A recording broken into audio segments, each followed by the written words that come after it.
मैदा नको की गव्हाचे पीठ नको, आज आपण बनवूयात रव्यापासून हे क्यूट असे दिसणारे मिनी मावा केक।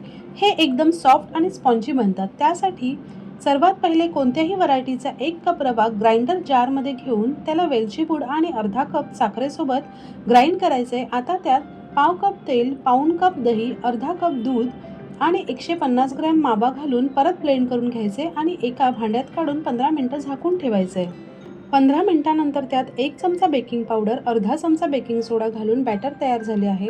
अप्पे पात्राला तेल किंवा तूप लावून ग्रीस करून घ्यायचे आहे आणि त्यात तयार बॅटर टाकून वरून पिस्ता किंवा तुमच्या आवडीचे ड्रायफ्रुट्स घालून बेक करायचे। त्यासाठी गरम तव्यावर अप्पे पात्र ठेवायचे आणि लो टू मीडियम गॅसवर 20 मिनिटे ठेवून 20 मिनिटांनंतर रेडी होतील आपले क्यूट असे मिनी मावा केक। एन्जॉय! रेसिपीला नक्की लाईक, शेअर आणि चॅनलला सबस्क्राईब करा। धन्यवाद।